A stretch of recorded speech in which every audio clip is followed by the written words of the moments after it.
샬롬 류 선생의 구속사 천국열차 유도순 목사님의 신구약 성경 파노라마를 낭독하는 시간입니다. 지금은 이사야 파노라마 38장입니다. 우리 죄를 등 뒤로 던져주신 하나님. 요절은 17절. 보옵소서 내게 큰 고통을 더하신 것은 내게 평안을 주려 하심이라. 주께서 나의 영혼을 사랑하사 멸망의 구덩이에 건지셨고 나의 모든 죄는 주의 등 뒤에 던지셨나이다. 38장은 병들어 죽게 된 히스기야가 하나님의 은혜로 고침을 받아 15년간 생명을 연장받는 내용입니다.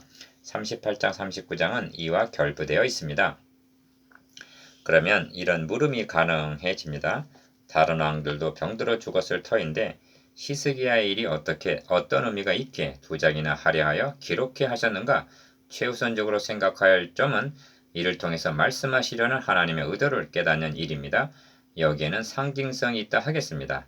남왕국 유다가 아수르의 침공으로 구원을 얻은 것은 마치 히스기야 왕이 죽을 병이 들었다가 고침을 받은 것과 같기 때문입니다. 그런데 39장에서 보게 되겠습니다만 히스기야 왕은 겸비하지 못하고 마음이 교만하여 그 받은 은혜를 보답지 아니함으로 역대하 32장 25절 바벨론에 의하여 멸망을 당하게 되리라 하는 39장 6절 7절 징벌을 자초하게 됩니다.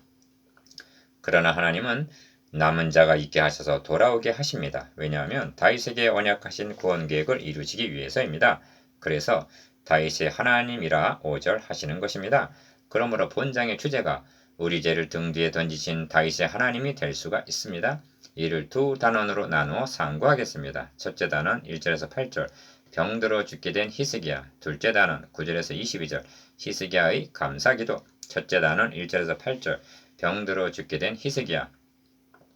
너는 가서 히스기야에게 이르기를 너의 조상 다윗의 하나님 여호와께서 이같이 말씀하시기를 내가 너의 눈물을 보았노라. 내가 너의 수한에 15년을 더하고 5절 1. 그 즈음에 히스기야가 병들어 죽게 되니 합니다. 1절 상반절 선지자 이사야가 그에게 나아가 하나님의 말씀을 전합니다.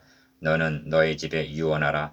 너가 죽고 살지 못하리라. 1절 하반절 이는 히스기야에 국한된 단순한 개인 이야기가 아닙니다. 그런 뜻이라면 성경에 기록되지도 않았을 것입니다. 히스기야는 유다 나라의 왕, 즉 대표자임을 유념해야만 합니다. 본장은 그 즈음에 히스기야가 병들어 죽게 되니 선지자 이사야가 나와 그에게 이르되 하고 시작이 되는데 이는 무엇인가 말씀하시려는 바가 있음을 암시해주고 있습니다. 이 히스기야가 얼굴을 벽으로 향하고 여호와께 기도하여 가로되 2절 병들어 죽게 될 종말은 누구에게나 다가옵니다. 이럴 경우 사람을 바라본다는 것은 아무런 위로도 도움도 주지를 못합니다. 시편 39편은 다윗이 중병 중에 쓴 시로 여겨지는데 내가 말하기를 나의 행위를 조심하여 내 혀로 범죄치 아니하리니 악인이 내 앞에 있을 때 내가 내 입에 자갈을 먹이리라 하였도다. 내가 잠잠하여 선한 말도 바라지 아니하니 나의 근심이 더 심하도다. 내 마음이 내 속에서 뜨거워서 묵상할 때 화가 바라니 나의 혀로 말하기를 여호와여 나의 종말과 연한의 어떠함을 알게 하사 나로 나의 연약함을 알게 하소서 합니다. 39편 10편 1절에서 4절 자신이 하나님 앞에 얼마나 연약한 존재인가를 인식하여 겸비케 하심은 죽음이라는 한계 상황을 통해서 주시는 마지막 은총이라 할 수가 있습니다. 히스기야는 얼굴을 벽으로 향하고 하나님께 기도를 드립니다. 3. 여호와여 구하오니 내가 주의 앞에서 진실과 전심으로 행하며 주의 목전에서 선하게 행한 것을 추억하옵소서 하고 심히 통곡하니 합니다. 3절 히스기야의 기도는 나를 생각하소서 하는 것이었습니다. 하나님의 응답은 속히 임했습니다. 기억 너의 조상 다윗의 하나님 여호와께서 이같이 말씀하시기를 너의 기도를 들었고 너의 눈물을 보았노라. 내가 내 수완에 15년을 더하고 니은 너와 이 성을 아수르 왕의 손에서 건져내겠고 내가 또 이 성을 보호하리라 하십니다. 5절 6절 그리고 그 증거로 이령표에 나갔던 해의 그림자 10도를 물러가게 하셨습니다. 4. 이 응답을 평면적으로 접근하여 교훈만을 말한다면 하나님의 의도를 외면하는 것이 됩니다. 구속사의 맥락으로 보면 중요한 의미가 있습니다. 첫째는 다윗의 위를 보존하시겠다는 의미입니다.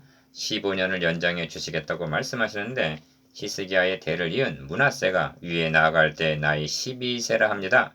열왕기하 21장 1절. 이는 므낫세가 15년 연장해 주신 기간에 태어났음을 말해주고 있습니다. 즉 히스기야가 그대로 죽었다면 다윗의 위가 끊어지게 되었으리라는 것입니다. 이 점을 드러내기 위해서 너의 조상 다윗의 하나님 여호와라 5절 말씀하시고 이 성을 보호하라 하리라 하심도 이것이 히스기야 개인의 문제가 아니라 내가 나를 위하며 내 종 다윗을 위하여 37장 34절 즉 다윗 언약을 지켜주시기 위해서라는 말씀인 것입니다. 이렇게 하여 태어난 므낫세가 그처럼 악한 왕이 되다니 하나님의 선하심에 대하여 인간의 거짓됨이 극명하게 대조되어 나타납니다. 둘째는 대표자 히스기야를 예표로 하여 우리에게 말씀하시려는 바가 있으시기 때문입니다. 그 점을 둘째 단원과 다음 장에서 깨닫게 될 것입니다. 둘째 단원 9절에서 22절 히스기야의 감사기도 유다왕 히스기야가 병들었다가 그 병이 나을 때 기록한 글이 이러하니라 9절 1.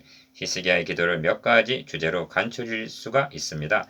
먼저 인생의 유한과 무상입니다. 기억 내가 중년의 음부의 문에 들어가고 연연을 빼앗기게 되었다고 말하면서 10절 생존 세계에서 다시는 여호와를 배웁지 못하겠고 사람들도 다시는 보지 못하리라고 말합니다. 11절 12절에서는 니은 내 생명을 말기를 직공이 배를 걷어 마름같이 하였도다.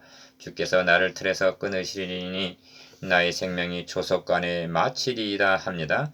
전도서에서는 죽음을 가리켜 은줄이 풀리고 금 그릇이 깨어지고 항아리가 샘 곁에서 깨어지고 바퀴가 우물 위에서 깨어지고 흙은 여전히 땅으로 돌아가고 신은 그 주신 하나님께로 돌아가기 전에 기억하라 합니다. 전도서 12장 6절 7절 인생 무상을 시편 기자는 우리의 연수가 70이요 강건하면 80이라도 그 연수의 자랑은 수고와 슬픔뿐이요 신속재간이 우리가 날아가나이다. 우리에게 우리날 계수함을 가르치사 지혜의 마음을 얻게 하소서 합니다. 시편 90편 10절에서 12절 이것이 인생의 유한이요 무상입니다. 2. 내세관을 엿볼 수가 있습니다. 나의 거처는 목장의 장막을 거듭같이 나를 떠나 옮겼고 합니다. 12절 상반절 몸을 장막에 비유하면서 죽음을 거처를 옮기는 것으로 인식하고 있습니다. 이 점을 바울은 만일 땅에 있는 우리의 장막집이 무너지면 하나님께서 지으신 집 곧 손으로 지은 것이 아니오 하늘에 있는 영원한 집이 우리에게 있는 줄 아나니 합니다. 고린도후서 5장 1절 37장 즉 기도의 중심점은 17절에 있고 그 중에서도 핵심은 나의 모든 죄는 주의 등 뒤에 던지셨나이다 한 죄에 있습니다. 우리에게 말씀하시려는 바도 여기에 있습니다. 히스기야는 내 병을 등 뒤에 던지셨다고 말하고 있지 아니합니다. 죄를 등 뒤에 던지셨다는 것은 다시는 기억하시지 아니하신다는 뜻입니다. 히스기야는 근본적인 원인이 죄에 있고 본질적인 해답이 죄 문제가 해결되어야 함에 있음을 진술하고 있는 것입니다. 그렇다면 37장이 더 이상 히스기야 개인의 국한된 문제가 아니요 유다 나라의 문제요 우리들의 문제로 다가오게 되는 것입니다. 우리는 이제까지 공의로우신 하나님께서 우리의 죄를 우리에게 돌리지 아니하시고 주의 등 뒤에 던지심이 어떤 방도로 가능해지는가를 반복해서 상고해 왔습니다. 4. 그러므로 기도문에는 또 하나의 핵심점이 등장하는데 그것은 나의 중보가 되옵소서 하는 말입니다. 14절 하반절 하나님과 단절된 죄인에게 절대적으로 요청이 되는 것이 무엇인가? 중보자 곧 대제사장입니다. 대제사장이 온 백성을 위하여 속죄제를 드려줌으로 말미암아 나의 모든 죄를 등 뒤에 던지셨나이다 한 말씀이 가능해지기 때문입니다. 그렇다면 죽음에 이르러 자신과 하나님 사이에 중보가 되옵소서 하고 찾고 있는 중보자가 누구란 말인가? 하나님은 한 분이셔 또 하나님과 사람 사이의 중보도 한 분이시니 곧 사람이신 그리스도 예수라 말씀합니다. 디모데전서 2장 5절 하나님께서 시내산에서 주신 것은 돌비에 쓴 십계명만이 아닙니다. 만일 돌비만 주셨다면 구약의 성도들은 구원에 이를 수가 없었을 것입니다. 성막의 식양도 주셨음을 명심해야만 합니다. 계명을 범했을 때 해결 방도가 무엇인가? 대속제물과 이를 드려줄 중보자 대제사장입니다. 그 성막, 제물, 대제사장 모두가 그리스도에 대한 예표로 주어진 것입니다. 모든 죄를 등 뒤에 던지심 1. 이를 알았기에 기억 보옵소서 내게 큰 고통을 더하신 것은 내게 평안을 주려 하심이라 합니다. 17절 상반절.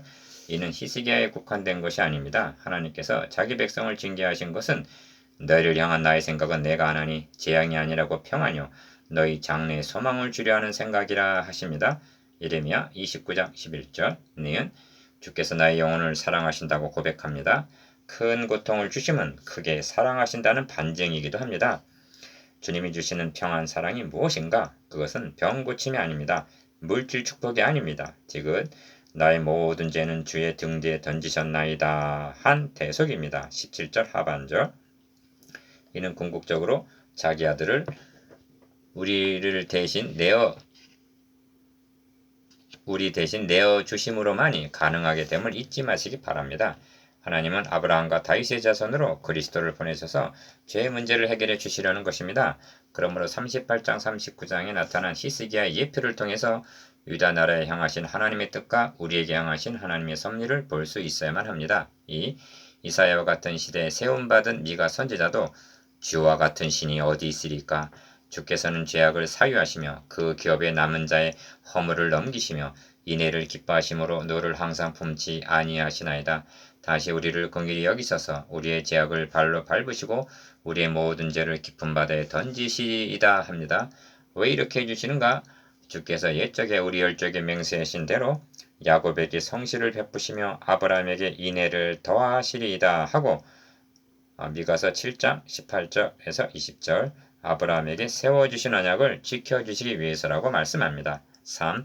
욥도 극한 상황에서 내가 알기에 나의 구속자가 살아계시니 후일에 그가 땅 위에 서실 것이라 나의 이 가죽 이것이 썩은 후에 내가 육체 밖에서 하나님을 배우리라 하고 욥기 19장 25절 26절 구속하여 주실 중보자에 대한 소망을 진술합니다. 죽음에 이르러서야 자신이 추구하던 것들이 무가치함을 깨닫고 중보자를 찾으나 만날 수가 없어서 중보자 없이 홀로 죽음을 맞이해야 한다면 그의 비참함이 어떠하겠는가? 히스기야는 비둘기같이 슬피 울며 나의 눈이 쇠하도록 중보자를 앙망한다고 진술합니다. 14절 4. 마지막으로 히스기야의 헌신이 나타납니다. 내 영혼의 고통을 인하여 즉 이 고난을 통하여 내가 종신토록 가끈히 행하리이다. 15절 종신토록 여호와의 전에서 수금으로 나의 노래를 노래하리이다 하고 20절 헌신을 결단합니다. 주께 감사하며 자녀에게 알게 하리이다. 19절 즉 감사하며 전파하겠다고 다짐합니다. 이를 신학적으로 말한다면 생각건대 한 사람이 모든 사람을 대신하여 죽었은즉 모든 사람이 죽은 것이라 저가 모든 사람을 대신하여 죽으심은 산자들로 하여금 다시는 저희 자신을 위하여 살지 않고 오직 저희를 대신하여 죽었다가 다시 사신 자를 위하여 살게 하려 하심이니라가 될 것입니다. 고린도후서 5장 14절 15절 5. 이제 묵상해 보십시다. 기억 히스기야가 병들어 죽게 되었다가 고침받은 구속사적 의미에 대해서 니은 나의 중보가 되옵소서 한 간구에 대해서 디귿 히스기야의 헌신과 결단에 대해서